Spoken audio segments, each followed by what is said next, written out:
The camera sees everything. Tracy Scott didn't know that when she collapsed into the buttersoft leather chair at 3:47 a.m., exhausted beyond reason, body screaming for just 5 minutes of rest. She didn't know that every corner of the 68th floor was monitored. That every breath she took was being watched. By him.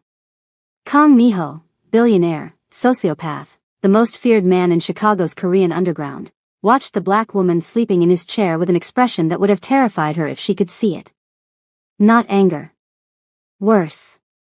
Fascination. Because in 20 years, no one had touched that chair. No one had dared enter his private sanctuary. His obsessive-compulsive disorder made sure of that. One fingerprint out of place, one molecule of disorder, and heads rolled. Sometimes literally.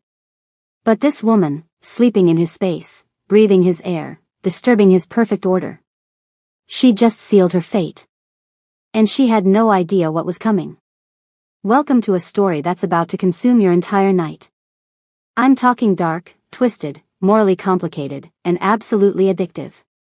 If you love the Zara and Daesung series, this is going to blow your mind. Before we dive in, like this video right now, I promise you'll forget to do it later because you'll be too hooked.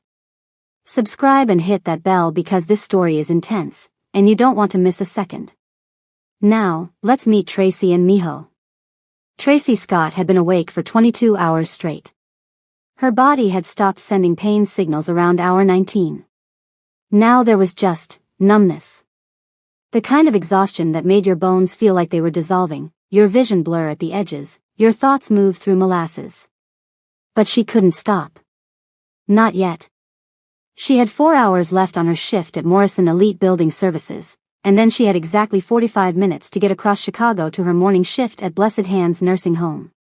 After that, if she was lucky, she could sleep for 3 hours before her evening shift serving tables at Jupiter's Soul Food Kitchen. 3 jobs. 7 days a week. No days off. All to pay for her baby sister Shanice's experimental leukemia treatment at Northwestern Memorial. Treatment that insurance wouldn't cover. Treatment that cost $8,000 a month. Treatment that was the only thing keeping her 14-year-old sister alive. You good? Keisha, her supervisor at Morrison, asked as they prepared their carts on the 67th floor. You look like death. I'm fine. Tracy's voice came out hoarse. She cleared her throat. Just tired. Girl, you're always tired. Keisha handed her a bottle of water. Drink. And listen, I need you sharp tonight. You're doing 68. Tracy's head snapped up. The penthouse floor? Mi-ho's floor. Yeah. Keisha's expression was serious. He's in Seoul for the week, so it's actually safe. But that man. Tracy, he's not normal. Everything has to be perfect. Militarily perfect. One thing out of place and Morrison loses the contract. We've lost 3 people to that floor in 6 months. What happened to them? Fired. Or worse. Keisha lowered her voice. Mi-ho isn't just some billionaire, Tracy. He runs half the Korean organizations in the Midwest. Hotels, restaurants, real estate, all legitimate on paper. But underneath? She made a cutting gesture across her throat. People who cross him disappear. And his OCD makes him unpredictable. Violent when things aren't right. Tracy should have been scared. But all she felt was the weight of the premium pay that came with Mi-ho's floor. Double time. Plus hazard bonus. That was an extra $600 for one night's work. That was 2 days of Shanice's medication. I'll take it, Tracy said. You sure? Because I need the money, coolish. I'll be careful. I'll follow every protocol. Keisha studied her for a long moment, then sighed. Okay. But Tracy? Don't touch anything you don't have to. Don't move anything. Don't sit on any furniture. Don't even breathe too hard. Clean exactly according to the checklist and get out. Understand? Understood. The 68th floor was accessed by a private elevator that required a special keycard. The doors opened directly into Miho's domain, 10,000 square feet of minimalist perfection that looked like it belonged in an architecture magazine. Everything was white, black, or chrome. Clean lines. Geometric precision. Not a single item out of place. Even the air felt different up here, filtered, temperature-controlled, almost sterile. Tracy had cleaned luxury spaces before, but this was different. This felt obsessive. Every book on the shelves was arranged by height and color. Every piece of art was positioned at exact angles. Even the throw pillows on the white leather sectional were placed with mathematical precision. This wasn't a home. This was a prison of order. She pulled out her checklist. 48 tasks, each with specific instructions. Dust all surfaces using only the provided microfiber cloths, moving in counterclockwise circles. Vacuum in straight lines from north to south. Windex all glass surfaces using vertical strokes only, then horizontal, then diagonal from top left to bottom right. It was insane. But Tracy had learned long ago that rich people's crazy paid bills. So she started working. 3 hours in, she'd completed 39 tasks. Her feet throbbed. Her back screamed. Her vision kept swimming. She just needed a minute. Just 60 seconds to close her eyes and let her body remember it was human. The office was at the far end of the penthouse, a massive space with floor-to-ceiling windows overlooking Lake Michigan. The furniture here was different. Warmer. A mahogany desk. Bookshelves filled with volumes in Korean, English, and Japanese. And behind the desk, a chair. Not just any chair. A custom-made ergonomic throne in buttery black leather that probably cost more than Tracy made in 6 months. She shouldn't. She knew she shouldn't. But her legs were buckling, and the chair was right there, and Miho was in Seoul, and she just needed 1 minute. Tracy sank into the chair and let her eyes close. The leather embraced her like a lover. The ergonomic design cradled her spine perfectly. For the first time in 22 hours, her body wasn't screaming. Just 1 minute, she told herself. Just one. Kang Miho's phone buzzed at 3:47 a.m. Seoul time. He was in a meeting with the Yakuza representatives, negotiating territory agreements for his West Coast expansion.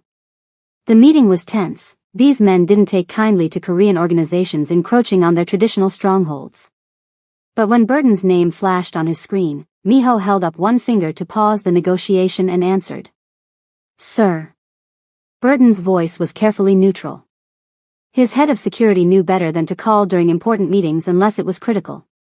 We have a situation at the penthouse. Miho's jaw tightened. What kind of situation? Someone's in your office. The temperature in the room seemed to drop. Across the table, the Yakuza representatives noticed the shift in Miho's expression and exchanged glances. Explain. Miho's voice was deadly calm. One of the cleaning staff. She's sitting in your chair, sir. For 3 seconds, Miho didn't breathe. His chair. His private sanctuary. The one space in the world that was perfectly, completely his. Where no one else's molecules mixed with his. Where no one else's fingerprints disrupted his order. Someone was sitting in it. The OCD that lived in his brain like a second consciousness started screaming. Contaminated. Violated. Wrong, wrong, wrong, wrong, wrong. Show me, he said. Burton sent the security feed to his phone. And Miho saw her. A black woman, maybe mid-20s, in a Morrison cleaning uniform. She was asleep in his chair, head tilted back, face relaxed. Even on the grainy feed, he could see the exhaustion written into every line of her body. The dark circles under her eyes. The way her hands, elegant hands, he noticed, were loose in her lap. She was beautiful. The thought came unbidden, and Miho immediately hated himself for it. Beauty was irrelevant. She was an intruder. A contaminant. She'd touched his chair, breathed his air, disrupted his perfect order. She needed to be eliminated. But Miho watched her sleep, and something strange happened in his chest. Something that hadn't moved in 15 years. Curiosity. Because in his experience, people who worked for him were terrified. They followed rules. They knew what he was capable of. They knew that the wrong move meant disappearing. But this woman had fallen asleep in his chair. Either she was cosmically stupid, or she was so exhausted she literally couldn't care about consequences. Sir? Burton's voice pulled him back. Should I have Morrison remove her? Miho should have said yes. Should have had her fired, blacklisted, maybe worse depending on how much his OCD was screaming. But instead, he heard himself say, no. Let her sleep. I want to handle this personally. Sir, you're in Seoul for 3 more days. I'm coming home early. Don't touch her. Don't let Morrison know about this. I want her there when I arrive.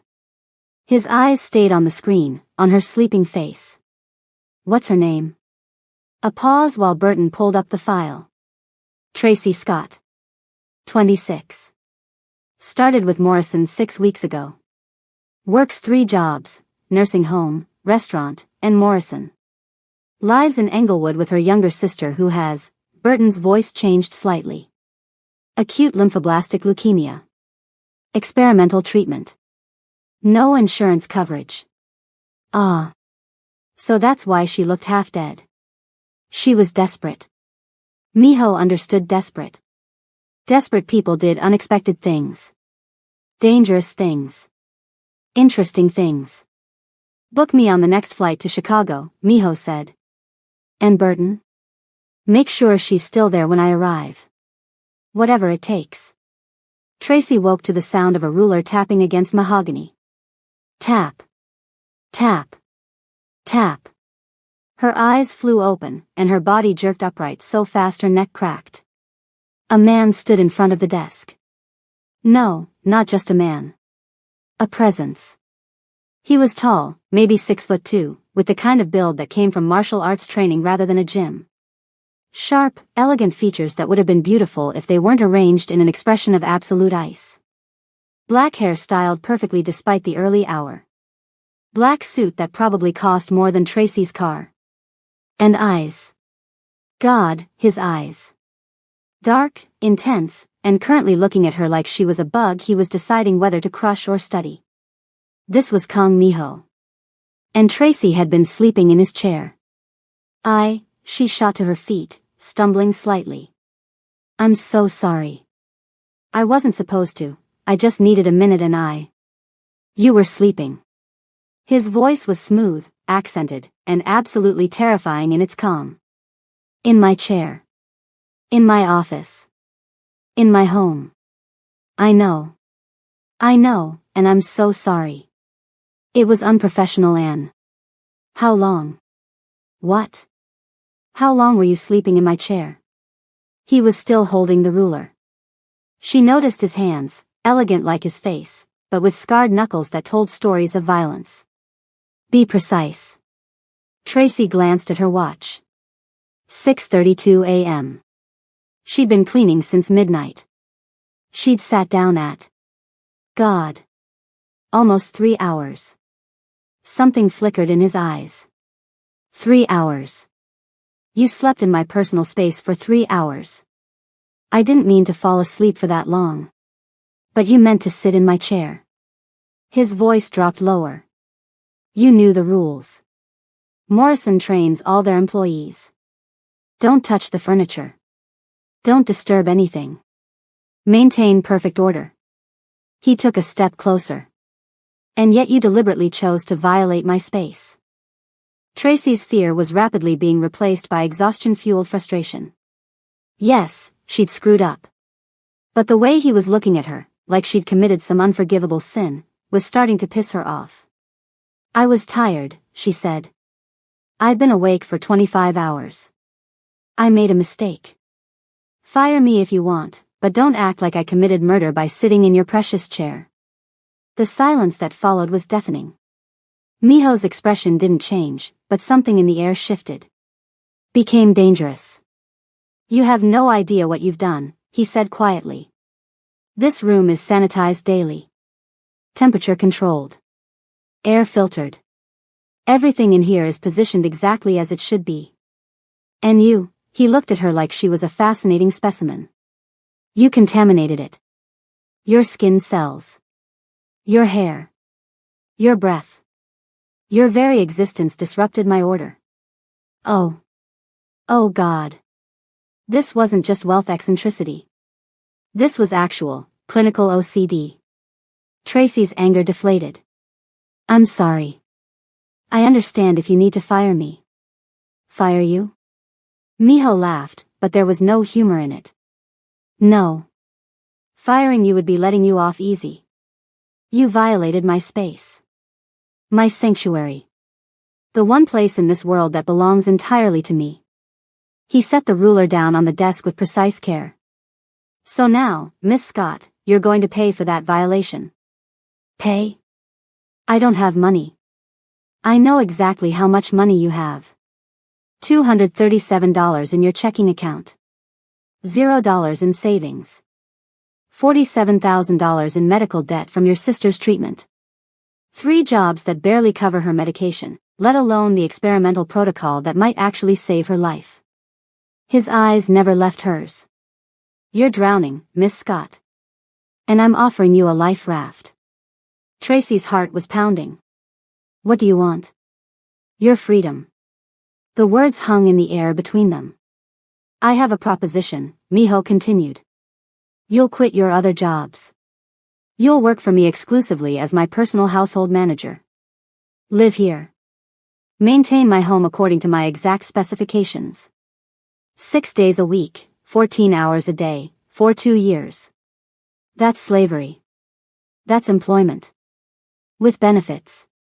He pulled out his phone, tapped something, and turned the screen toward her. Your sister's treatment will be fully covered. The experimental protocol. The specialists. Everything. I'll also pay off your existing medical debt and provide you a private room here in the penthouse. Tracy stared at the number on the screen. The total cost of Shanice's full treatment plan. $340,000. Why? She whispered. Why would you do this? Because you touched my chair. Because you contaminated my space. Because now the only way to restore order is to make you mine. His smile was sharp as a blade. You disrupted my world, Miss Scott. So now you're going to become part of it. Under my control. Following my rules. Living according to my order. And if I say no? Then I have Morrison fire you. I blacklist you from every cleaning service in Chicago. I make sure you never work in the city again. His voice was still calm, almost pleasant. And your sister's next treatment, the one scheduled for next week, doesn't happen. Because you can't afford it. It wasn't a choice. It was a trap dressed up as an offer. Tracy looked into his eyes and saw no mercy there. No flexibility. Just cold calculation and an obsessive need for control. She thought of Shanice in that hospital bed, so small and fragile, saying, "It's okay, Nana. We'll figure it out." She thought of working herself to death across 3 jobs and still watching her sister die slowly. She thought about having 2 years of hell but knowing Shanice would live. 2 years, she said. And you cover everything. All of it. Everything. And after 2 years, I'm free. Contract ends. Contract ends. Tracy took a deep breath. Looked around the prison of perfection she was about to cage herself in. And extended her hand. Deal. Okay, I need everyone to stop and breathe because this is insane. Miho really just bought her freedom over a chair? We're only getting started, and this story is about to get so much darker and so much more complicated. If you're not subscribed yet, what are you doing? Hit that subscribe button because you're going to want to see how this twisted romance unfolds. Now let's get back to the story. The contract was 47 pages long. Tracy read every word while Miho watched her with those unreadable eyes, sitting perfectly still in a chair that wasn't the contaminated one. Burton, his head of security, stood by the door like a statue. The terms were insane. She would live in the penthouse's staff quarters, a private bedroom and bathroom that she was responsible for maintaining. She would wake at 5:45 a.m. every morning. Shower using specific products that were scent neutral and hypoallergenic. Dress in provided uniforms that were laundered according to exact specifications. Her day would be scheduled minute by minute. Cleaning. Cooking. Organizing. Everything according to detailed protocols that Miho had developed over years. She couldn't have visitors. Couldn't bring personal items that didn't fit his aesthetic standards. Couldn't rearrange anything without explicit permission. She would eat meals at designated times. Sleep at designated times. Her entire existence would be controlled, measured, perfected. This is prison, Tracy said, looking up from the contract. This is order, Miho corrected. And you'll learn to appreciate it. I'll learn to hate you. Perhaps. But your sister will live. Isn't that worth a little hatred? Tracy wanted to throw the contract in his face. Wanted to tell him to take his money and his control and shove it somewhere extremely uncomfortable. But Shanice's face flashed in her mind. Shanice laughing before she got sick. Shanice saying she wanted to go to college and study marine biology. Shanice deserving a future. Tracy signed. The staff quarters were actually nice, a bedroom with an attached bathroom, both decorated in the same minimalist style as the rest of the penthouse. White walls. Gray furniture. Everything clean and perfect and soulless. This is your space, Miho said, standing in the doorway but not entering. She noticed he wouldn't cross the threshold. You'll maintain it according to the cleaning protocols in Section 7 of your manual. Any personal items must be approved by me first. Can I at least have pictures of my sister? He considered this. One photograph. Framed. Specific placement on the nightstand. One photograph. Of my dying sister. Tracy laughed bitterly. You're really generous. I'm keeping her alive. That's generous enough. He pulled out his phone. Your first grocery delivery arrives in 30 minutes. You'll prepare dinner according to the recipe in your manual. 7 p.m. exactly. I eat alone in the dining room. You'll serve and then clean up. What am I making? Bulgogi. Kimchi fried rice. Mayakguk. I don't know how to make any of that. The recipes are detailed. Follow them exactly. His eyes held hers. And Miss Scott? In this house, there is no room for approximation. No, close enough. No, good try.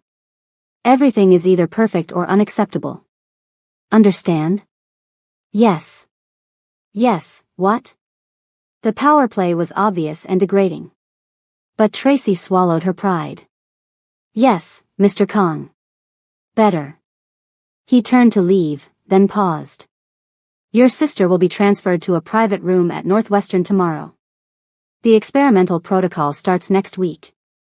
Dr. Denzel is the best oncologist in the country. Shanice will receive excellent care. And then he was gone, leaving Tracy standing in her beautiful cage. Cooking Korean food from scratch when you'd never done it before was a special kind of hell. Tracy followed the recipes exactly, but exact didn't mean easy. The bulgogi required marinating the beef for precisely 45 minutes.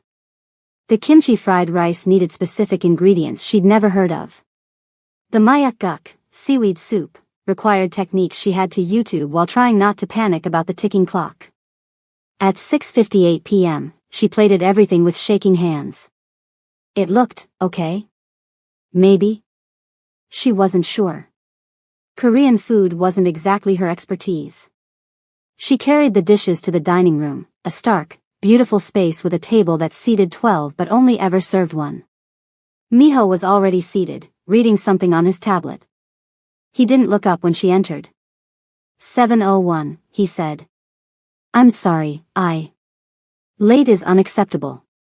The schedule exists for a reason. Tracy set the plates down in front of him, careful not to make noise. She started to leave, but his voice stopped her. Stay.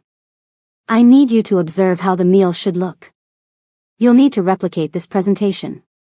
So she stood there, awkward and uncomfortable, while he examined the food like a scientist with a specimen. He picked up his chopsticks. She noticed his hands again, how precisely he held them, and took a small bite of bulgogi. Chewed.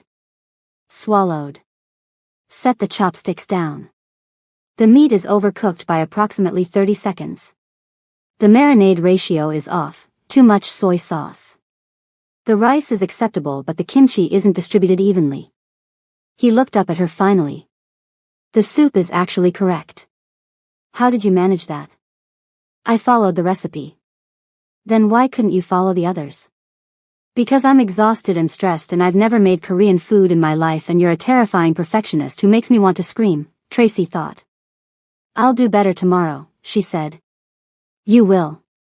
Because if the quality doesn't improve by the end of the week, I'll dock your sister's medication budget. The casual cruelty of it took her breath away. You said you'd cover everything. I said I'd cover everything if you fulfilled your duties. Perfection is a duty, Miss Scott. He took another bite. This is edible. Barely. Tomorrow will be better. Now clear the table and clean the kitchen. Counters must be sanitized 3 times. Floors mopped twice. All dishes hand-washed, the dishwasher doesn't clean to my standards. Tracy cleared the table in silence, swallowing the rage that threatened to choke her. In the kitchen, she scrubbed and cleaned and sanitized until her hands were raw. And she thought about Shanice getting the treatment she needed. That was worth this. That had to be worth this. The days blurred together into a routine of exhausting precision. Wake at 5:45. Shower. Dress. Begin cleaning protocol at 6:15. Every surface. Every corner. Moving through the penthouse like a ghost, erasing any evidence of life. Miho would emerge from his bedroom at 7 o'clock exactly. She'd have coffee ready, French press, specific beans, exact temperature, served in a specific cup. He never thanked her. Breakfast at 7:30. Usually something simple, eggs, rice, kimchi. He'd eat while reading news on his tablet, never acknowledging her presence unless something was wrong. And something was always wrong. The eggs were 30 seconds overcooked. The coffee was half a degree too hot. She'd missed a spot on the counter. The towel in his bathroom was folded incorrectly. Every mistake was noted. Logged. Saved as evidence of her inadequacy. After breakfast, he'd leave for his office downtown, some legitimate business that was definitely a front for less legitimate activities. Tracy would spend the day cleaning, organizing, preparing for his return. Lunch she ate alone in her room. 15 minutes exactly. Food provided from the grocery delivery, but only things Miho approved. No junk food. No soul food that reminded her of home. Everything healthy and bland and controlled. Afternoons were for deep cleaning. Dusting books. Organizing closets. Polishing surfaces that were already perfect. Dinner at 7 p.m. More Korean food she'd learned to make from obsessive recipe following. More critique. More silent meals where she stood like a servant while he ate. Evenings were hers until 10 p.m. She'd video call Shanice, who looked better already after just 2 weeks of proper treatment. They'd talk about everything except where Tracy was living and why. Then sleep. And the cycle would begin again. It was suffocating. But Shanice was improving.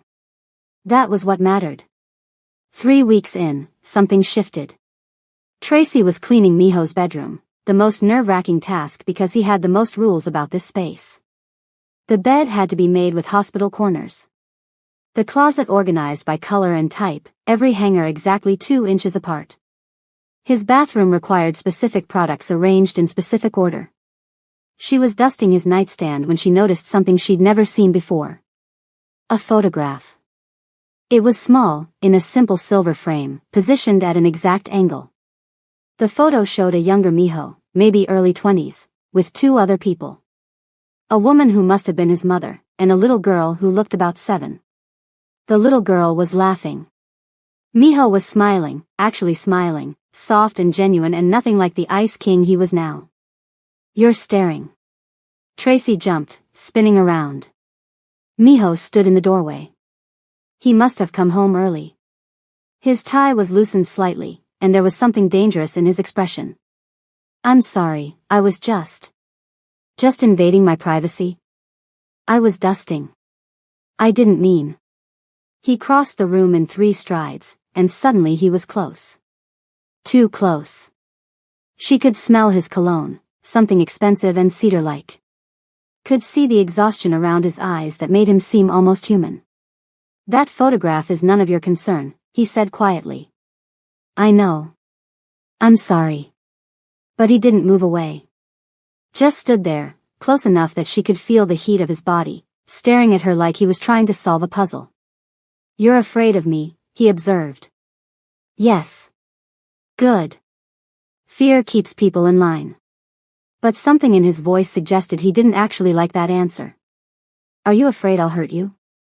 I'm afraid you'll hurt my sister by cutting off her treatment. I wouldn't do that. You threatened to. I threaten a lot of things. Doesn't mean I follow through. He reached past her, and she flinched. But he was only adjusting the photograph, moving it a millimeter to the left. My sister died when she was 7. Leukemia. Same as Shanice. The revelation stunned her into silence. My mother spent everything trying to save her. Experimental treatments. Clinical trials. All of it. His voice was flat, emotionless. It didn't work. Ji-young died anyway. And my mother. He didn't finish that sentence. I'm sorry, Tracy said, and meant it. Don't be. It was 20 years ago. I barely remember what grief feels like anymore. He looked at her then, really looked at her. But I remember what desperation feels like. What it's like to watch someone you love dying and being powerless to stop it. That's why I'm covering Shanice's treatment. Not because I'm generous. Because I understand. It was the most human thing he'd ever said to her. Thank you, Tracy whispered. Don't thank me. I'm still keeping you prisoner here. Still controlling every aspect of your life. Still using your desperation against you. His smile was sharp. I'm not a good man, Miss Scott. Don't mistake one moment of empathy for redemption. Then he was gone, leaving her standing in his bedroom with 1,000 questions and the strange, uncomfortable feeling that Kang Miho was far more complicated than the monster she'd been telling herself he was. The nightmares started in week 5. Tracy would wake up gasping, drowning in dreams of endless cleaning. Of Miho's cold eyes watching her fail. Of Shanice dying because Tracy had folded a towel wrong. She'd lie in her perfect white bed in her perfect gray room and feel like she was suffocating. One night, she couldn't take it anymore. She got up, pulled on her robe, and slipped out of her room. The penthouse was dark except for ambient lighting from the city outside. She made her way to the living room, to the massive windows that overlooked Chicago. And found Miho already there. He stood in front of the windows in pajama pants and a t-shirt, the most casual she'd ever seen him. His hair was messy. He was barefoot. He looked human. Can't sleep, he asked without turning around. No. Me neither. He glanced at her. The nightmares are bad tonight. You have nightmares? Every night. PTSD from my sister's death. OCD from the trauma of losing control. He said it matter-of-factly, like discussing the weather. I dream about disorder. About everything I've built falling apart. About contamination I can't clean. It's exhausting. Tracy moved to stand beside him, keeping a respectful distance. Is that why you're like this? The control, the perfection, it's all to manage the OCD? The OCD is who I am. The control is how I survive. He was quiet for a moment. Do you know why I really brought you here? Because I sat in your chair. No. I brought you here because when I saw you sleeping in that chair, you looked peaceful. Content. Like you'd found a moment of rest in the middle of chaos. His voice dropped. I haven't felt peaceful in 20 years. And I wanted to know what that felt like. Thought maybe if I controlled you, controlled your environment, I could create that for myself. That's messed up. I know. He turned to her fully. I'm using you to try to fix something broken in me. It's not fair. It's not right. But it's the truth. The honesty was startling. Tracy studied his face in the dim light and saw something she hadn't noticed before. Loneliness. This man who controlled everything, who lived in his perfect prison, was completely alone. The photograph in your room, Tracy said carefully. Your mother, where is she now? Dead. Suicide. 6 months after Ji-young died. His voice was absolutely flat. She couldn't live with the loss. So she didn't. Miho. Don't try to make me feel better about it. I've had 20 years to process. I'm fine. He wasn't fine. Anyone could see that. Can I ask you something? Tracy said. You're going to anyway. Why the mafia life? You're clearly brilliant. You could have been anything. I'm good at controlling things. Territories, businesses, people. It's logical. He smiled that sharp smile. And the violence satisfies something dark in me. When the OCD gets too loud, when the need for order becomes unbearable, breaking someone who's threatened my organization quiets it. For a little while. It should have terrified her. This admission that he found peace in violence. But instead, Tracy just felt sad. That's not peace, she said softly. That's just replacing one pain with another. Perhaps. But it's the only peace I know. They stood there in the darkness, two broken people in a beautiful cage, and something shifted between them. Something delicate and dangerous. I should go back to bed, Tracy said. Yes.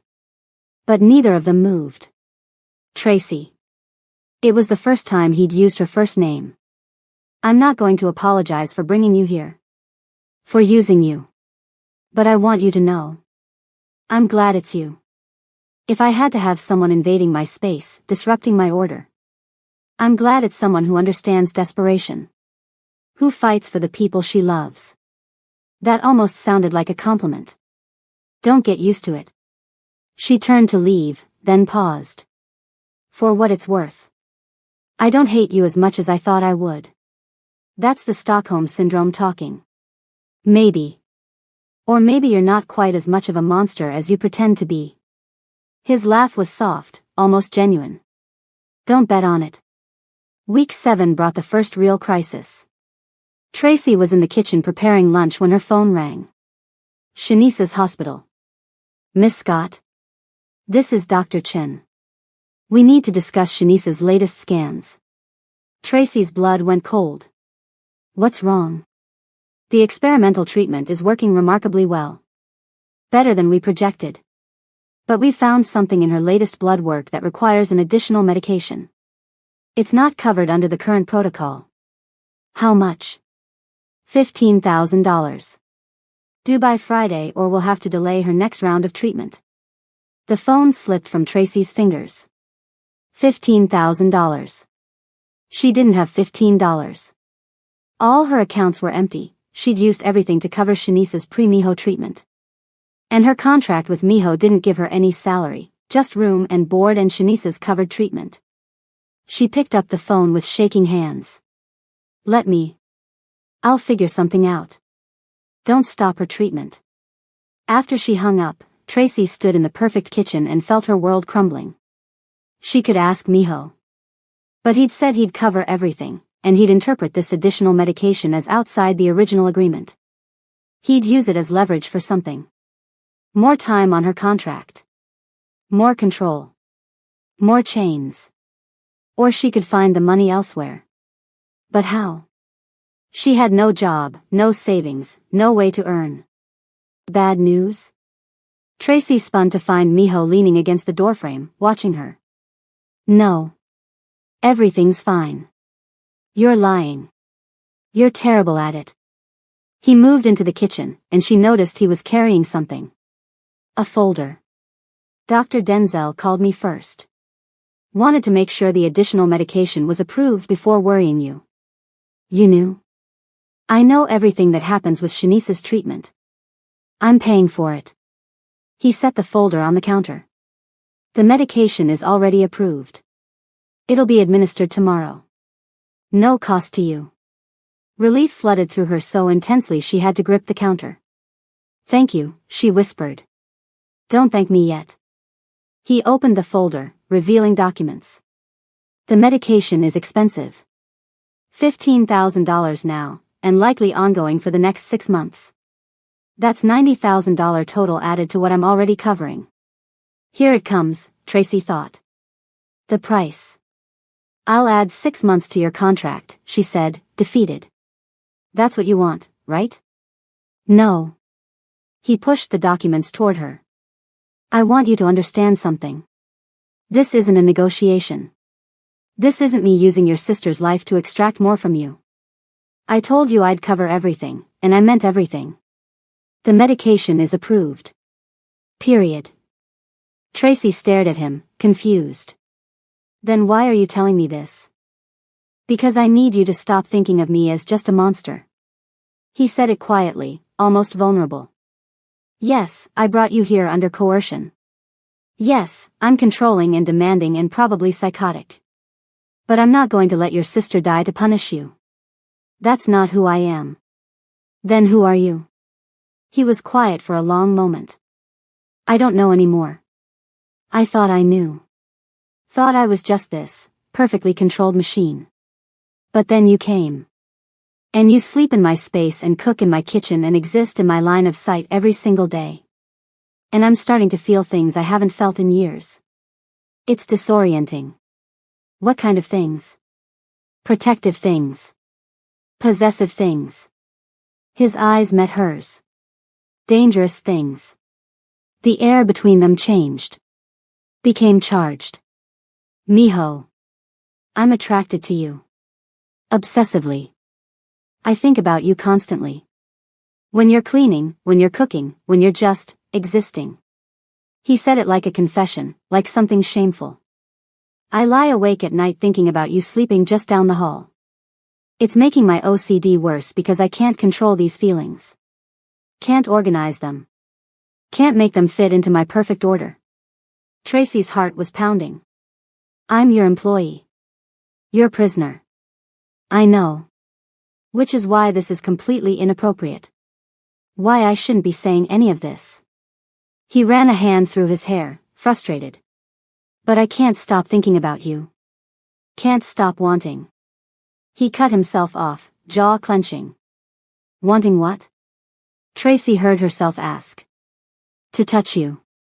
To know what it feels like to have someone in my space by choice rather than compulsion. To see if you could want me back, even though I've done nothing but control and threaten you since the day we met. This was insane. He was her captor. The man who'd blackmailed her into servitude. Who criticized every meal and logged every mistake. But he'd also saved Shanice's life. Had just approved $90,000 in additional treatment without asking for anything in return. Was standing here admitting vulnerability instead of wielding power. I don't know what I feel about you, Tracy admitted. Sometimes I hate you. Sometimes I want to understand you. And sometimes. She took a breath. Sometimes when you look at me like you're looking at me right now, I feel something I definitely shouldn't feel for my employer. What do you feel? Curious. About who you are beneath all this control. About what you'd be like if you let yourself just be. Miho moved closer, and Tracy didn't step back. I don't know how to just be, he said. Everything in my life is calculated. Measured. Controlled. Except this. This thing I feel when I'm near you, I can't control it. Can't categorize it. It's chaos. And chaos terrifies me. Maybe that's good. Maybe you need some chaos. Maybe I need you. The words hung between them, heavy with implications. Tracy knew she should step back. Should remind him of the power dynamic. Should protect herself from this dangerous, complicated man who was offering her nothing but more complications. But instead, she asked, if I wasn't working for you, if we'd met some other way, what would you do right now? I'd ask if I could touch you. Just once. To see if the reality feels as good as the fantasy. And if I said yes? His eyes darkened. Then I'd probably discover I'm even more obsessed with you than I thought. Which would be problematic. Why? Because I don't do things halfway. If I touch you and it's everything I've imagined, I won't want to stop. Won't be able to stop. I'll want all of you. Want to consume you. Possess you in ways that have nothing to do with contracts and everything to do with this thing burning in my chest. It should have scared her. The intensity. The obsession. But Tracy had been living in fear for years. Fear of losing Shanice. Fear of poverty. Fear of failing. Maybe it was time to fear something different. Something that might actually feel good. Touch me, she said. Miho's breath caught. Tracy. Just once. Like you said. So we both know. He stared at her for 3 heartbeats. Then slowly, like approaching something fragile, he raised his hand. His fingers brushed her cheek. And the world shifted. His touch was gentle. Reverent. His fingers traced the line of her jaw, her cheekbone, like he was memorizing her through sensation. You're so warm, he whispered. So alive. Tracy's eyes fluttered closed. When was the last time someone had touched her like this? Like she was precious? His thumb brushed her lower lip, and she gasped softly. I want to kiss you, Miho said, his voice rough. Want it so badly I can't think straight. But I can't.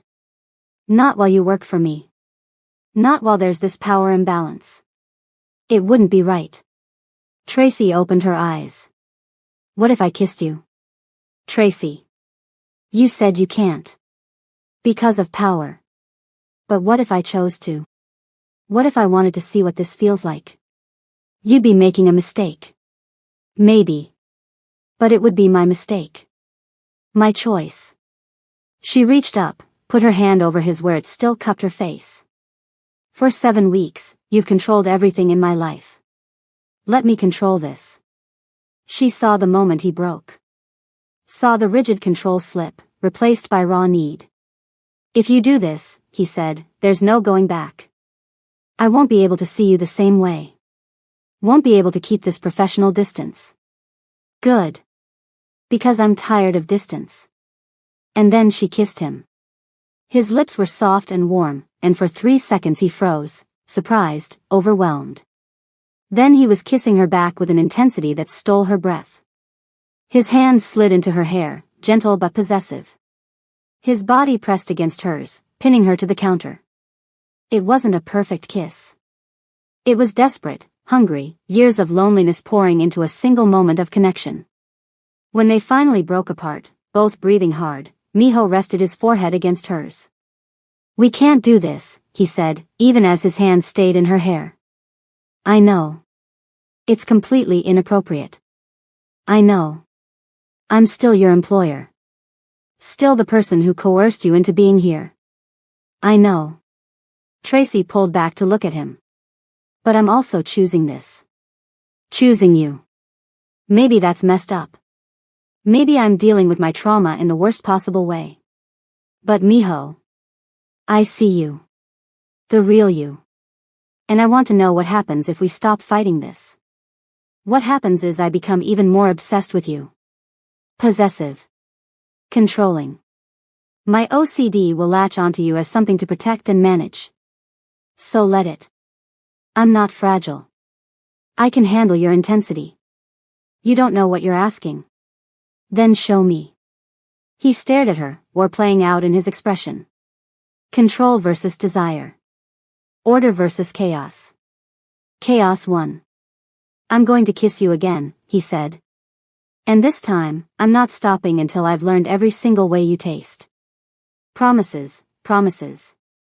His laugh was dark and wanting. And then his mouth was on hers again, and Tracy let herself fall into the beautiful disaster of wanting Kong Miho. I am screaming. Are you screaming? Because Tracy and Miho just crossed a line there is no coming back from. But here's the thing, we have so much more story to tell. Because that kiss? That's just the beginning. We still have The mafia drama catching up with them. Shanice finding out what her sister sacrificed. Miho's enemies using Tracy as a weakness. The question of whether their relationship can exist outside of this contract. And a plot twist I promise you won't see coming.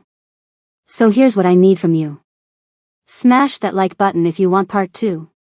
And I mean really smash it. We need 5,000 views to make this a series. Subscribe and turn on notifications because part 2 is going to be darker, more intense, and absolutely devastating. And tell me, do you think Miho can actually have a healthy relationship with Tracy, or is his obsession going to destroy them both? Thank you so much for watching all the way to the end. Your support means everything. I'll see you in part 2. If you want it. Now go drink some water, get some sleep, and prepare for part 2 to wreck you completely. I love you all. Bye.